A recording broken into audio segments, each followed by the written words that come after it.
Hello friends, मेरा नाम है सरफराज अंसारी और स्वागत है आप सभी का जीएस फाउंडेशन की इस सीरीज़ में। फंडामेंटल राइट हम लोग बात कर रहे हैं मूल अधिकार के बारे में, जिसमें हम लोग इससे पहले 6 लेक्चर अपलोड कर चुके हैं, जिसमें एक एक आर्टिकल या दो आर्टिकल को एक वीडियो में हम लोग कवर कर रहे हैं। ठीक है। सो बच्चों, अगर आप हमारे इस चैनल पे पहली बार आए हैं तो प्लीज़ हमारे इस चैनल को सब्सक्राइब करें और बेल आइकन भी दबाएं, जिससे कि जब भी मैं वीडियो कोई अपलोड करूं तो उसका नोटिफिकेशन आप सभी को मिल जाए। सो आज हम बात करेंगे मूल अधिकार के इस लेक्चर सीरीज़ में आर्टिकल 20 और 21 और एक और बात करेंगे 21 क। ठीक है, 21 क के बारे में। ठीक है। सो 3 आर्टिकल के बारे में हम लोग बात करने वाले हैं, 20, 21 और 21 क के बारे में। ये लेक्चर नंबर 7 है। अगर आपने इससे पहले हमारा 6 लेक्चर नहीं देखा है तो प्लीज़ जाएं प्लेलिस्ट में। एनडीए जीएस फाउंडेशन के नाम से प्लेलिस्ट है, उसमें आप पहले 6 लेक्चर देखें, जिससे कि आपको कॉन्सेप्ट क्लियर करने में वो वीडियो लेक्चर हेल्प करेगा आप सभी को। ये लेक्चर सीरीज़ सभी एग्ज़ाम के लिए इम्पॉर्टेंट है, सभी वनडे एग्ज़ाम के लिए इम्पॉर्टेंट है, क्योंकि हम इस लेक्चर का डिज़ाइन इस फॉर्मेट में कर रहे हैं जिससे कि जो शुरुआत में भी बच्चा पढ़ रहा है जीएस ना, उसको भी ये मदद करेगा। तो आप एनडीए की प्रिपरेशन कर रहे हो या सीडीएस कर रहे हो या एसएससी की किसी भी एग्ज़ाम की तैयारी कर रहे हैं आप, या आप एसएससी जीडी की तैयारी कर रहे हैं, एमटीएस, सीएचएसएल, सीजीएल की तैयारी कर रहे हैं, उन सभी एग्ज़ाम के लिए ये आपका लेक्चर काम आने वाला है। सो चलिए शुरू करते हैं लेक्चर नंबर 7। ठीक है। तो आज हम बात करेंगे सबसे पहले आर्टिकल 20 के बारे में, यानी अनुच्छेद 20 के बारे में। आर्टिकल 20 अनुच्छेद 20 क्या कहता है, ये हम लोग जानने का प्रयास करेंगे। अपराधों के लिए दोषी सिद्धि के संबंध में सुरक्षा। देखिए, कॉन्स्टिट्यूशन की कितनी खूबसूरती यहाँ पे आपको देखने को मिलेगा कि हमारा कॉन्स्टिट्यूशन, भारत का संविधान, दुनिया का सबसे बड़ा लिखित संविधान, दुनिया का सबसे बड़ा लोकतांत्रिक देश इंडिया, यहाँ के कॉन्स्टिट्यूशन में जो दोषी है, जिस पे कोई अपराध मतलब सिद्ध हो गया है, तो उसके लिए भी कॉन्स्टिट्यूशन में, उसके लिए भी फंडामेंटल राइट की बात करता है हमारा ये कॉन्स्टिट्यूशन। भारत का कॉन्स्टिट्यूशन में भारत को अगर आपको जानना है तो भारत का कॉन्स्टिट्यूशन को जानना पड़ेगा। सो इंडियन कॉन्स्टिट्यूशन बहुत वास्ट है और उसी में आपको जो मनुष्य है, जो नॉर्मल है, जो अपनी जीवन जी रहा है, उसके लिए तो फंडामेंटल राइट की बात कर ही रहा है ये कॉन्स्टिट्यूशन, लेकिन उस व्यक्ति के बारे में भी बात कर रहा है, उस व्यक्ति के अधिकार की भी चिंता है भारत के संविधान की, जो दोषी है, जो किसी अपराध के तहत उसे सज़ा दिया गया है, उसके अधिकार की भी बात करता है हमारा इंडियन कॉन्स्टिट्यूशन। सो ये जानने का प्रयास करते हैं, अपराधों के लिए दोष सिद्धि के संबंध में सुरक्षा गया है। इसके 3 सब सेक्शन है। 20(1) क्या कहता है, आर्टिकल 21 क्या कहता है, भूतलछी दंडित विधियों से संरक्षक। इसका मतलब क्या है? इसका मतलब वर्तमान कानून से सजा। मतलब मान लेते हैं कि कोई व्यक्ति आज से 5 साल पहले क्राइम किया हो, ठीक है, और उसे सजा आप 5 साल बाद दे रहे हैं, तो हो सकता है उस क्राइम के लिए पहले दूसरा कानून होगा और अब दूसरा कानून है। तो इसका मतलब ये है कि जो आप उसे सज़ा देंगे ना, वो उसके क्राइम के समय के अनुसार देंगे। जैसे एग्जाम्पल है कि एक व्यक्ति ने चोरी किया, तो चोरी किया उस समय आपने कानून बनाया कि जो चोरी करेगा उसे हम 3 महीने का, 3 मंथ का, ये जस्ट एग्जाम्पल है, ठीक है, 3 महीने का हम लोग जेल डालेंगे उसे। बट आपने क्या किया, उसने कानूनी लड़ाई लड़ा और 6 साल बाद मतलब जाहिर हुआ कि वो चोर सही में था, वो उसने चोरी की थी। तो अब जो 6 साल बाद आप उसको सज़ा देंगे, तो अब तो कानून बन गया है कि उसे 10 साल की सज़ा होगी। तो इस कानून से आप नहीं सज़ा देंगे। जो उसने जब क्राइम किया था, जो उस समय कानून था, उसके वर्तमान में जो कानून था, जो उस क्राइम किया था उस प्रेजेंट टाइम में जो कानून था, उसके अकॉर्डिंग आप उसे सजा देंगे। मेरे ख्याल से आप ये चीज़ समझ गए होंगे। ये वेरी सिंपल आर्टिकल है, ठीक है। भूतलछी दंडित विधियों से संरक्षण, मतलब जब क्राइम हुआ है उसके समय के अनुसार, उस समय में जो कानून नियम था उसके अकॉर्डिंग उसे सज़ा देना है। आप बाद के कानून के अनुसार उसे सज़ा नहीं दे सकते हैं, या पहले के कानून के अनुसार उसे सज़ा नहीं दे सकते हैं, ठीक है। ये 20(1) कहता है। अगर 20(2) की हम बात करें तो 20(2) कहता है, आर्टिकल 22 कहता है दोहरे दंड से संरक्षण,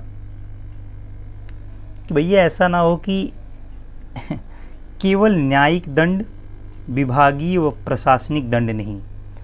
न्यायिक दंड का मतलब जो सिविल न्यायालय होता है, सिविलियंस होते हैं, उनके लिए बात किया गया है, विभागीय व प्रशासनिक नहीं। मतलब सीधी सी बात ये है कि आपने एक व्यक्ति को गिरफ्तार किया 2005 में, और आप उसे 10 साल बाद कह रहे हैं कि आप अब तुम्हें फांसी की सज़ा दी जाएगी, या 20 साल बाद आप कह रहे हैं कि आपको फांसी की सज़ा दी जाएगी। जिसे 2005 में आपने गिरफ्तार किया और 2025 में आप घोषणा कर रहे हैं कि उस व्यक्ति को फांसी की सज़ा दी जाएगी उसके क्राइम के लिए। तो अब ये कहीं ना कहीं सोचनीय बात है कि उसने 20 साल तो जेल में गुजारा ना, अब आप उसे फांसी की सज़ा देंगे तो ये कहीं ना कहीं उसके क्राइम के लिए दोहरी सज़ा हो गई। तो यही है दोहरे दंड से संरक्षण, ठीक है ना। सो ये ध्यान रखेंगे। आर्टिकल 22 सबसेक्शन कहता है कि आप किसी भी मुजरिम को, किसी भी दोषी को दोहरा दंड नहीं दे सकते हैं, कि आप एक तो उसे 20 साल की मान लेते हैं सज़ा, 20 साल सज़ा नहीं हुआ है बेसिकली, कानूनन लड़ाई में उसे 20 साल आप जेल रखते हैं। बाद में उसके खिलाफ जब साबित होता है कि हाँ वही दोषी है वास्तव में उस क्राइम का, तो आप फैसला देते हैं कि नहीं इसे फांसी की सज़ा दी जाएगी। तो ये उस व्यक्ति के अधिकारों से अन्याय है। भले ही दोषी है तो क्या हुआ, इंसान है, गलती किया है, ये सही बात है कि उसने गलती किया है जो बहुत गलत है, बट उसे भी तो अधिकार है ना कुछ जो हमारा इंडियन कॉन्स्टिट्यूशन कहता है, आर्टिकल 20 कहता है। तो आप उसे दोहरा सज़ा नहीं दे सकते हैं, ये आप ध्यान रखना है। ये केवल न्यायिक दंड में हो सकता है और विभागीय व प्रशासनिक दंड में नहीं होता है, ठीक है। 20 का 3 सबसेक्शन कहता है कि अपने ही विरुद्ध गवाही देने से संरक्षण। जैसे आपने किसी व्यक्ति को पकड़ा किसी जुर्म में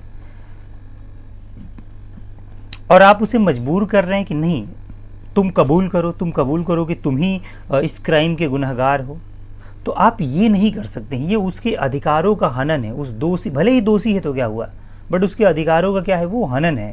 तो आप उसको इतना मजबूर नहीं कर सकते हैं जिससे कि वो अपने ही खिलाफ गवाही दे। ये उसका फंडामेंटल राइट है कि वो अपनी बात कहे। आप उसे मजबूर नहीं कर सकते हैं कि वो अपने ही विरुद्ध गवाही दे कि हाँ मैंने ये क्राइम किया है और मुझे सज़ा दे दी जाए, ठीक है ना। सो ये आर्टिकल 20 रहा। अगर हम लोग बात करें आर्टिकल 21 की, तो आर्टिकल 21 कहता है 21, ये सबसे बड़ा कॉन्स्टिट्यूशन की, ये सबसे बड़ा फंडामेंटल राइट है। इसमें इतनी व्यापकता है कि अगर मैं एग्जाम्पल देने लगूँ तो आप थक जाएंगे। आइए देखते हैं क्या क्या है। प्राण एवं दैहिक स्वतंत्रता से संरक्षण। भाई भले ही कोई अमीर घर में पैदा हुआ है या गरीब घर में पैदा हुआ है, कॉन्स्टिट्यूशन ये नहीं मानता है इंसान है बस इतना ही काफ़ी है। सभी को जिंदा रहने का अधिकार देता है, अपनी प्राण को बचाए रखने का अधिकार देता है। प्राण एवं दैहिक स्वतंत्रता से संरक्षण। नोट में 2 केसेस में आपको एग्जाम्पल मिलूंगा जिससे कि आपको इस आर्टिकल को व्यापक रूप में समझने में मदद मिलेगा। उम्मीद है स्टूडेंट आप इन लेक्चर सीरीज़ को देखने के साथ साथ पेन और पेपर लेकर के नोट डाउन भी कर रहे होंगे, बिकॉज़ ये स्लाइड बहुत इंपॉर्टेंट है। हमने 2-3 किताबों को खंगाल करके ये नोट्स प्रिपेयर करा है जिससे कि आप बहुत बेहतर तरीके से प्रिपेयर करके एग्ज़ाम में अच्छा स्कोर आप कर सकते हैं। सो नोट फर्स्ट में आप देखेंगे A.K. गोपालन बनाम मद्रास राज्य 1950 की घटना है। इसमें A.K. गोपालन ने कहा कि बेसिकली कंट्रोवर्सी मद्रास राज्य और A.K. गोपालन में कि जीवन का अर्थ क्या है। जीवन का अर्थ ये जीवित रहना तक ही सीमित है। मतलब इसमें निष्कर्ष ये निकला सुप्रीम कोर्ट के द्वारा कि भाई जीवन जो है वो बस जीवित रहने तक ही सीमित है, बस जिंदा हैं आप, मिल रहा है आपको आर्टिकल 21 द्वारा राइट। बट एक और घटना हुआ 1978 में, मेनका गांधी बनाम भारत संघ 1978, याद रखेंगे। मेनका गांधी ने ये माना कि आप जीवन का अर्थ केवल जीवित रहना ही नहीं है, आप किसी व्यक्ति को तड़पा करके मार करके सिर्फ जिंदा रख रहे हैं तो ये क्या उसे अधिकार मिल रहा है? तो नहीं। जीवन का अर्थ ये नहीं है, जीवन जिंदा रहने का अर्थ ये नहीं है कि बस वो जिंदा रहे, बल्कि केवल जीवित रहना ही नहीं है, उसके बाद भी और उसके अधिकार हैं। जैसे इसमें मैंने कुछ नोट रखा है, निजता का अधिकार, हर व्यक्ति की अपनी प्राइवेसी होती है। नींद लेने का अधिकार, भाई सोने का अधिकार है, अगर आप हमारे सोने में नींद में खलल डाल रहे हैं तो ये हमारे फंडामेंटल राइट का हनन है।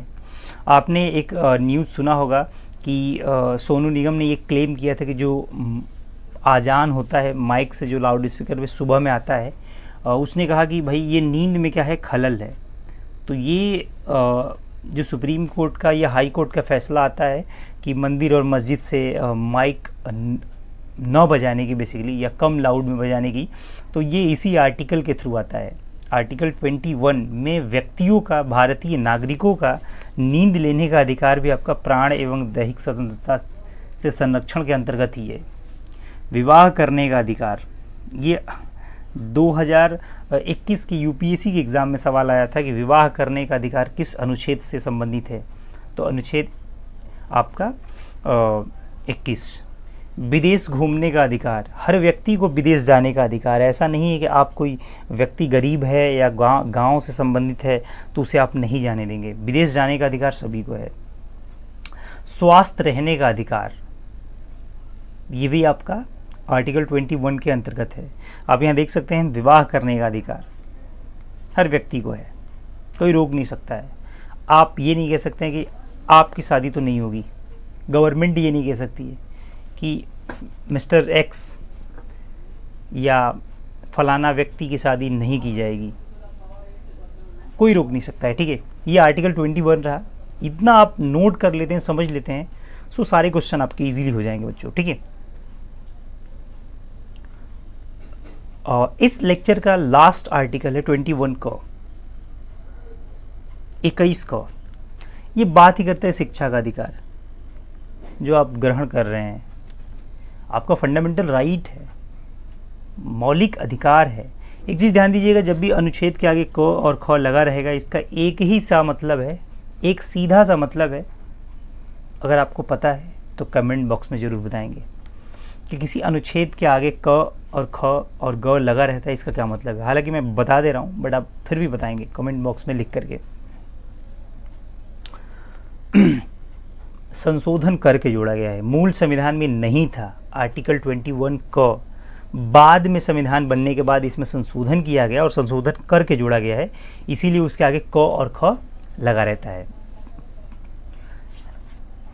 शिक्षा के अधिकार की बात करता है, क्या किसी की शिक्षा के अधिकार की बात? 6 से 14 वर्ष के बच्चों की शिक्षा का अधिकार उनका फंडामेंटल राइट है। उन्हें मतलब 6 से 14 वर्ष के जो बच्चे हैं ना, उन्हें शिक्षा देना जिम्मेदारी है गवर्नमेंट की, स्टेट की। उसके बाद वो बड़ा हो जाएगा, थोड़ा सा सोच विचार रखेगा तो वो अपनी इच्छा से पढ़ेगा या नहीं पढ़ेगा। बट 6 से 14 साल के बीच की अगर उम्र है तो उसकी शिक्षा की जिम्मेदारी स्टेट की है, फंडामेंटल राइट उसे मिलना चाहिए। ये बात कब जोड़ा गया? 86वां संविधान संशोधन सन 2002 में, याद रखेंगे। यानी आर्टिकल 21 ही जोड़ा गया 2002 में, 86वां संविधान संशोधन। आप देख सकते हैं ये लड़की खड़ी हुई है, मुश्किल से 6 साल की होगी, 6 से प्लस ही होगी, तभी तो इसका इमेज लिया गया। राइट टू एजुकेशन, पढ़ने का अधिकार, शिक्षा का अधिकार। आर्टिकल 21 क, बच्चों ये सीधे एग्जाम में सवाल आता है कि शिक्षा का अधिकार इनमें से किस अनुच्छेद से संबंधित है, या अनुच्छेद 21 क किस संविधान संशोधन से जोड़ा गया है। ठीक है, सो ये रहा हमारा आर्टिकल 20, 21 और 21 क, या 21A भी कहते हैं इसको इंग्लिश में। ठीक है।